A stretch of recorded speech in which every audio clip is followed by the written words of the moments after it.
नमस्कार, मनी गुरु में आप सभी का स्वागत है। मैं हूं स्वाति रायना। आजकल बाजार में ईएसजी फंड्स की बहुत धूम है। निवेशक काफी ज्यादा इनमें इंटरेस्ट ले रहे हैं। ईएसजी फंड्स क्या है? ईएसजी का मतलब है एनवायरनमेंट, सोशल और गवर्नेंस। मतलब पर्यावरण से प्यार आपको दिला सकता है मुनाफा अपार। अब ये कैसे मुमकिन हो सकता है? कैसे निवेशक के लिए ईएसजी फंड में निवेश करना सही है? कैसे काम करता है ये पर्टिकुलर स्कीम? इस पर आज हम एक डिटेल चर्चा करने वाले हैं और खास मेहमान जो आज हमारे साथ शो में शामिल है, परिचय करा दें। विवेक बजाज, को फाउंडर स्टॉक एज। विवेक, बहुत स्वागत है आपका शो में। नमस्कार, कैसे हैं आप? तो क्या खास चर्चा आज हम विवेक से करने जा रहे हैं? बहुत बढ़िया सर। सबसे पहले शो में क्या खास है उस पर एक चर्चा कर लेते हैं। आज हम जानेंगे क्या है ईएसजी फंड, कैसे आप कर सकते हैं इनमें निवेश, ईएसजी फंड में किसे और कितना निवेश करना चाहिए, भारत में ईएसजी फंड का बाजार कितना बड़ा, क्या नए निवेशक को ईएसजी फंड में निवेश करना चाहिए।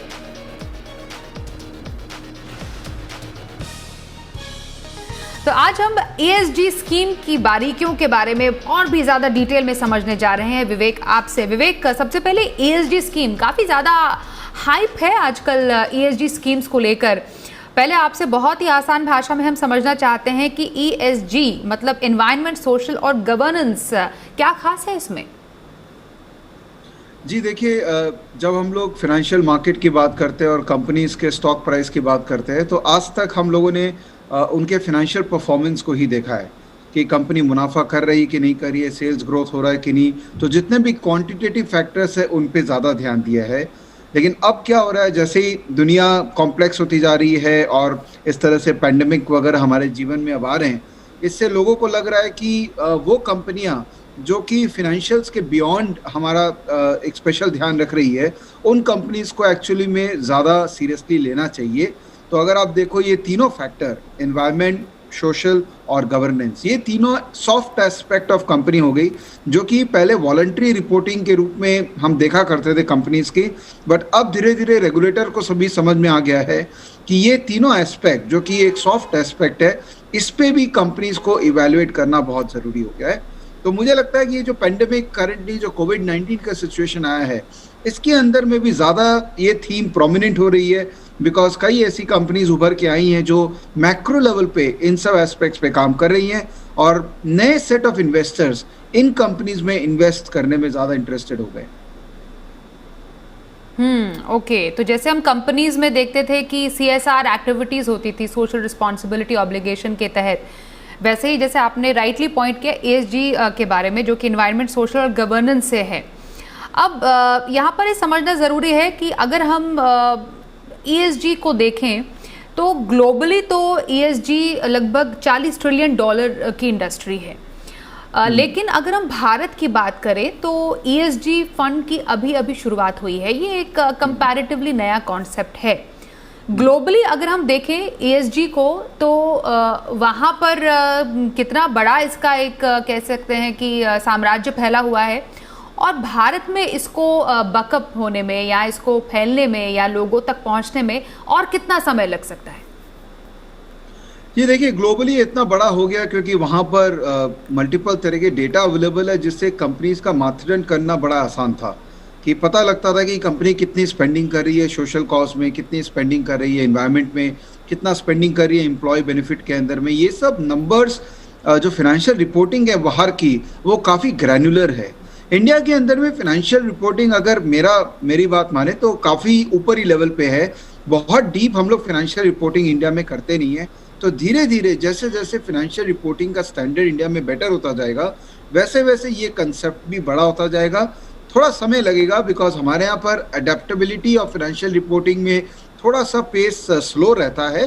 बट जैसे जैसे रेगुलेटर इसको कंपलसरी करते जाएंगे, जैसे मैंने पढ़ा था कि सेबी ने अभी वॉलंटरी इस साल कर रखा है करीबन 1000 लिस्टेड कंपनीज का ईएसजी रिपोर्टिंग, जो कि नेक्स्ट ईयर से वो शायद मैंडेटरी हो जाएगा। तो अगर इस तरह से डेटा और कैप्चर होने लग गए, तब फिर इवैल्यूएट करना इजी हो जाएगा कंपनीज को, और फिर वैसे इन्वेस्टमेंट करना रिलेटिवली ईजियर हो जाएगा। ओके। ये बात बताइए कि किसी के पोर्टफोलियो में ईएसजी फंड, हम लार्ज कैप की खूबियों के बारे में समझते हैं या मिड कैप या स्मॉल कैप या इतनी सारी जो कैटेगरीज है, कैटेगरीज तो बहुत सारी हैं, उसकी खूबियाँ या किसी पोर्टफोलियो के लिए क्या वो कर सकता है वो समझते हैं। पोर्टफोलियो में ईएसजी फंड क्या कमाल कर सकता है, ये निवेशकों के लिए बहुत ही आप आसान भाषा में ज़रा बताएं जिससे उनको समझ आए कि हाँ ये फंड है जो कि पोर्टफोलियो में अगर शामिल करना चाहिए तो किया जा सकता है। देखिए, आज के रेट में जो ईएसजी फंड्स जैसे जो एसबीआई मैग्नम ईएसजी फंड है या एक्सेस ईएसजी फंड है, यही दो बड़े लार्ज फंड है आज की डेट में। तकरीबन दोनों मिला के 4500 करोड़ मैनेज करते हैं। अगर आप इनका पोर्टफोलियो देखेंगे तो करीबन वही स्टॉक्स हैं लार्ज कैप वाले जिनको हम मल्टीपल लार्ज कैप स्कीम्स में भी इन्वेस्टेड देख रहे हैं। तो ऐसे कोई नए स्टॉक्स नहीं है जो ईएसजी के अंदर में नया इन्वेस्टमेंट जिनमें हुआ है। लेकिन having said that, typically ESG में जो कंपनीज इन्वेस्ट होती है उनके कॉर्पोरेट गवर्नेंस के स्टैंडर्ड्स बहुत हाई होते हैं, उनमें स्टॉक प्राइसेस में वोलेटिलिटी होने की चांसेस बहुत कम होते हैं। तो अगर आपको long term sustainable asset class अपना म्यूचुअल फंड का पोर्टफोलियो में ऐड करना है तो मुझे लगता है कि थोड़ा पोर्टफोलियो एलोकेशन ईएसजी फंड्स में करने में कोई हानि नहीं है, बिकॉज इसमें जो स्टॉक्स है वो तकरीबन वही बड़े स्टॉक्स हैं जिनका कॉर्पोरेट गवर्नेंस हमको पता है कि मोटा मोटी अच्छे ही कॉर्पोरेट गवर्नेंस है उनके। ओके, आपने कुछ यहाँ पर फंड्स की बात की है, मैं थोड़ा चाहती हूँ आप इस पर थोड़ा सा और इलेबोरेट करें। जैसे SBI magnum equity ESG fund है, एक्सिस ईएसजी इक्विटी फंड या quantum India ESG equity fund है। मतलब कोई निवेशक अगर ईएसजी फंड में निवेश करना चाहता है, वो समझ चुका है कि हाँ इसका फंडा क्या है, वो एक कंपनी को देखे, उसको समझे और उसके बाद उसके फंड में निवेश करे, ये एक सही तरीका हो सकता है क्या? इसका पास्ट जो रिकॉर्ड है या ट्रैक रिकॉर्ड है वो इतना अवेलेबल है कि समझा जा सकता है एक निवेशक के लिए आसानी से कि हाँ इस कंपनी के ईएसजी फंड में निवेश किया जा सकता है? जी, देखिए, एसबीआई सबसे बड़ा है, 2700 करोड़ मैनेज करता है। एक्सेस ईएसजी जो है वो तकरीबन 1750 करोड़ मैनेज करता है और क्वांटम जो है वो रिलेटिवली छोटा ईएसजी फंड है, केवल 18 करोड़ मैनेज करता है। इनका पास रिकॉर्ड, इनका परफॉर्मेंस, वो किस किस स्टॉक में होल्ड करते हैं, कितना होल्ड करते हैं, ये सारा डिटेल आपको हमारे स्टॉकेज ऐप के अंदर में मिल जाएगा। तो आप अगर हिस्टोरिकली इनका परफॉर्मेंस को देखें और इनका पोर्टफोलियो को एवेल्युएट करें तो डेफिनेटली आप एक जजमेंट बना पाएंगे कि कौन सा पोर्टफोलियो आपको सूट करता है। देखिए, अल्टीमेटली दोनों ही ईएसजी है, बट दोनों के फंड मैनेजर का अपना एक सोच हो सकता है। आपको थोड़ा बहुत पोर्टफोलियो को देखना चाहिए ताकि आप उस फंड मैनेजर की सोच के मुकाबले का सोच रखते हैं तभी आप उस पर्टिकुलर स्कीम में इन्वेस्ट करना चाहेंगे। तो आपके पास ऑप्शन सिर्फ यही दो है, इन दोनों में से आप कोई भी एक सिलेक्शन कर सकते हैं तो थोड़ा आसान हो जाता है। ओके, और कितने परसेंटेज की हम पोर्टफोलियो में बात कर रहे हैं विवेक ईएसजी फंड की? क्योंकि आपने कहा कि हाँ थोड़ा एक प्रपोर्शन ईएसजी फंड को दिया जा सकता है। मैं ये भी आपसे समझूंगी कि ये कौन सी कैटेगरी में आ सकता है, लेकिन उससे पहले मैं आपसे कैटेगोरिकली इसके प्रपोर्शन को समझना चाहती हूँ। जैसे हम गोल्ड को कहते हैं कि 5 से 10% पोर्टफोलियो में नहीं होना चाहिए गोल्ड का, या सही नहीं है, तो क्या ईएसजी का भी कुछ ऐसा ही प्रपोर्शन सेट करना चाहिए किसी निवेशक को?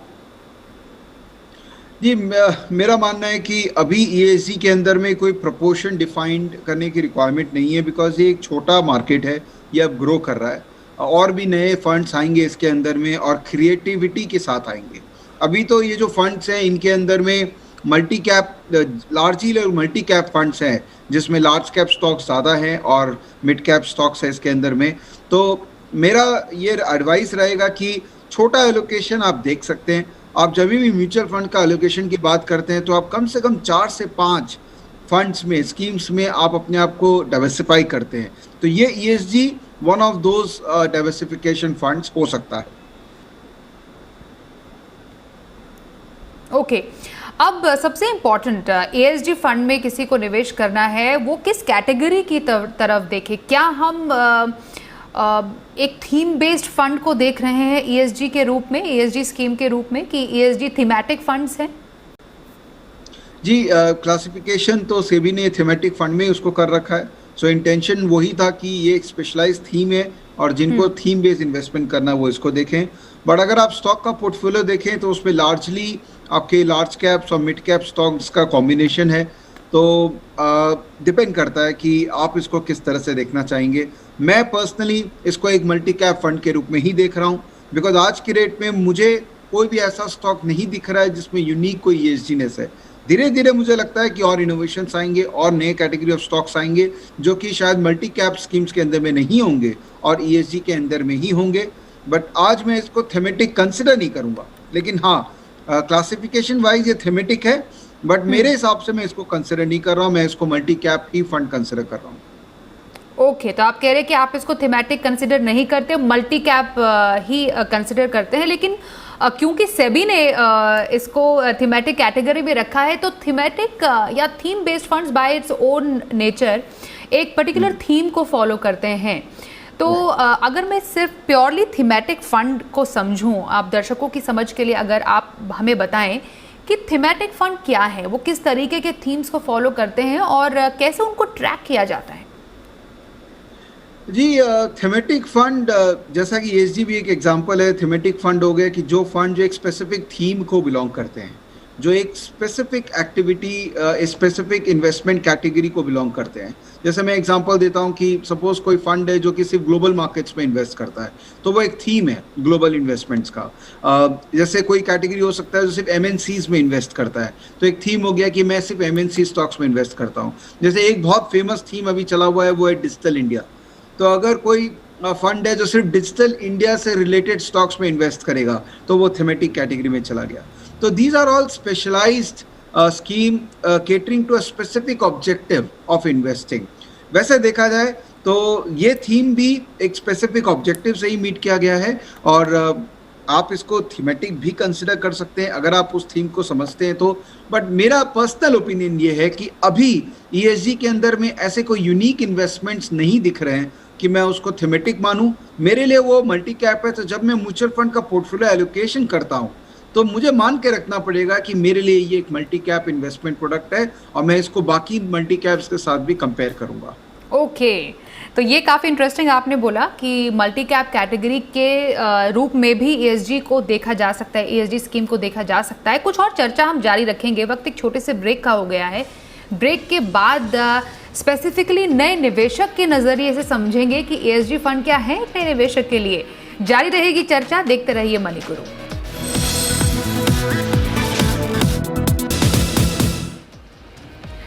आज हम शो में खास तौर पर ईएसजी स्कीम की बात कर रहे हैं जो कि एक पर्टिकुलर थीम को फॉलो करती है। सेबी के तौर पर तो ये थीमेटिक फंड कैटेगरी में आती है। ईएसजी मतलब एनवायरनमेंट, सोशल और गवर्नेंस से है। हमारे साथ विवेक बजाज हैं हमारे आज के खास गेस्ट, और उनका मानना है कि ईएसजी को वो समझते हैं कि एक मल्टी कैप कैटेगरी का फंड या उसको उस तौर पर पोर्टफोलियो में शामिल किया जा सकता है। अब एक बहुत इंटरेस्टिंग चीज़ मैं आपसे समझना चाहती हूँ, जब हम कोई पर्टिकुलर थीम या फिर कोई पर्टिकुलर सेक्टर से रिलेटेड कोई स्कीम को समझते हैं, उसमें एक थीमेटिक फंड पर थोड़ी हमने चर्चा की जिसमें ईएसजी एक बहुत बड़ा एग्जाम्पल है। यहाँ पर सेक्टर फंड्स की भी काफ़ी चर्चा होती है। मैं थोड़ा सा जिक्र इस पर डेफिनेटली करना चाहूँगी विवेक यहाँ पर कि सेक्टर फंड और अगर हम थीमेटिक फंड्स को देखें, क्या दोनों में किसी तरीके का अंतर है? क्योंकि निवेशक जो हैं वो यूजुअली कंफ्यूज हो जाते हैं दोनों को लेकर। जी जी जी सो दोनों में टेक्निकली डिफरेंस है। सेक्टर फंड स्पेसिफिक सेक्टर में ही इन्वेस्ट करते हैं, जैसे कोई ऑटो सेक्टर हो सकता है, कोई एनर्जी सेक्टर हो सकता है, इंफ्रास्ट्रक्चर सेक्टर फंड हो सकता है। तो उनका जो दायरा है वो पर्टिकुलर सेक्टर को बिलोंग करता है। लेकिन थीमेटिक फंड होते हैं कि कोई थीम पकड़ते हैं जिसके अंदर में मल्टीपल सेक्टर्स भी इन्वॉल्व हो सकते हैं। जैसे अगर आप डिजिटल इंडिया थीम पकड़ेंगे तो इसके अंदर में टेक सेक्टर तो आएगा ही आएगा, उसके अलावा उसके अंदर में शायद मीडिया भी आ सकता है, उसके अंदर में शायद कंजम्पशन स्टॉक्स भी आ सकते हैं। तो स्पेसिफिक सेक्टर मतलब स्पेसिफिक सेक्टर थीम, और अगर आप थीमेटिक करते हैं तो आप मल्टीपल कॉम्बिनेशंस ऑफ सेक्टर्स भी कर सकते हैं, but it should have a common theme. Okay, तो कॉमन थीम एक बहुत ज़रूरी कड़ी है जिसको समझना ज़रूरी है। मतलब इसको अगर एक बहुत सिंपल तरीके से देखा जाए तो हर एक टाइम पे एक फ्लेवर होता है, जैसे एक फ्लेवर ऑफ द सीजन माना जाए, वैसे ही ईएसजी फिलहाल क्या हम समझ सकते हैं। या आपने बोला कि डिजिटल इंडिया काफ़ी ज़्यादा बिकॉज डिजिटली इतना ज़्यादा बूस्ट हो रहा है हर कोई चीज़ टेक्नोलॉजी और इसकी वजह से भी, तो ये एक फ्लेवर ऑफ द सीजन की तरह हम इसे मान सकते हैं। ये मुझे लगता है कि ग्लोबली ये एक फ्लेवर बन गया है, बिकॉज क्या हो रहा है कि अब पूरी दुनिया में लोगों को समझ में आ गया है कि खाली रिटर्न, कंपनी के रिटर्न के पीछे पड़ के कुछ होगा नहीं, बिकॉज पूरी दुनिया डिसरप्शन के दौर से गुजर रही है और आने वाले टाइम पे और डिसरप्शन होगा। तो लॉन्ग टर्म सस्टेनेबल कंपनी जिनका कॉर्पोरेट गवर्नेंस अच्छा होगा, जो सोसाइटी में अच्छा काम भी कर रहे हैं, जो अपने एम्प्लॉय का ध्यान रख रहे हैं, अपने डीलर्स का ध्यान रख रहे हैं, मतलब वो जो बातें होती है ना, जो सॉफ्टवेयर एस्पेक्ट्स है लाइफ के, वो सारी चीज़ों पे जो कंपनी ध्यान रखेगी, माना जा रहा है कि वही कंपनी लॉन्ग टर्म रहेंगी। और अगर लॉन्ग टर्म कंपनी चल पाएगी और डिस्ट्रप्शन को बीट कर पाएगी, तभी हमारा पैसा सेफ भी है। तो इसीलिए दुनिया भर में फंड मैनेजर्स अब इस तरह की कंपनीज में इन्वेस्ट करने का एक रोड मैप बनाए हैं। और इंडिया में क्योंकि ये चालू हुआ है, मुझे लगता है इसका फ्यूचर बहुत अच्छा है। नए नए इनोवेशंस आएंगे, नए फंड्स आएंगे, नए कैटेगरीज आएंगे, तो इस सेक्शन को वॉच करना बहुत बहुत जरूरी है। विवेक, क्या आपको लगता है कि कई जो चीज़ें हैं वो अजम्पशन पे भी चलती है? जैसे आपने बोला कि हर एक फ्लेवर होता है हर एक सीज़न का, जिसको अभी हम डिस्कस कर रहे थे, अभी आपने उसको बोला भी। तो क्या रिस्की भी हो सकता है अगर हम एक पर्टिकुलर टाइम में देखें? हो सकता है कि आजकल के टाइम में कोई पर्टिकुलर थीम चल रही हो, आने वाले सालों में वो थीम उतनी फेमस ना रहे। तो क्या इसके कुछ डाउन साइड्स भी हैं या कुछ रिस्क भी हैं जो एक अगर मैं थीमेटिक फंड्स को लेकर ही समझूं, क्योंकि ESG अभी उस कैटेगरी में आता है एज पर से भी, कुछ रिस्क फैक्टर्स हैं इससे जुड़े हुए? जी, इस पे रिस्क तो देखिए, जो भी आप कंपनी में इन्वेस्ट कर रहे हैं, इक्विटी में इन्वेस्ट कर रहे हैं, और थेमेटिक फंड्स में तो आप इक्विटी बॉन्ड दोनों में इन्वेस्ट कर सकते हैं, तो फंड मैनेजर, तो रिस्क तो इसके अंदर में इनहेरेंट है ही। बट इसका ब्यूटी ये होता है कि अभी आज के रेट में असम्पशंस बहुत हैं। कंपनी कितना स्पेंड कर रही है एनवायरनमेंट के लिए, कितना स्पेंड कर रही है कॉर्पोरेट सोशल रिस्पॉन्सिबिलिटी के लिए, इसमें असम्पशंस काफ़ी हैं। बट जैसे जैसे डेटा और आएगा जो कि नंबर फॉर्म में होंगे, जैसे फॉर एग्जांपल कौन कौन सी फार्मा कंपनी है जो R&D पे बहुत स्पेंड कर रही है, तो अगर कोई कंपनी R&D में स्पेंड कर रही है, इसका मतलब वो फ्यूचर में मेडिसिन प्रोड्यूस करने का एक पाथ क्रिएट कर रही है, तो वो हो सकता है ESG का पार्ट बन जाए। तो डेफिनेटली रिस्क ज़्यादा है, क्योंकि R&D का एक्सपेंडिचर हो सकता है कि वर्क ना भी करे। बट मुझे लगता है कि इसका रिस्क प्रोफाइल और जो स्टैंडर्ड इक्विटी फंड्स के रिस्क प्रोफाइल है, दोनों में बहुत विशेष कोई अंतर नहीं है, बल्कि ये अपने को अच्छा रिस्क प्रोफाइल ही देता है। बिकॉज इस जो स्टॉक्स जिनमें इस फंड में इन्वेस्टमेंट है, वो स्टॉक्स टिपिकली स्टेबल होते हैं और उनका लॉन्ग टर्म बिजनेस गोल ज़्यादा बड़ा होता है rather than short term business goals.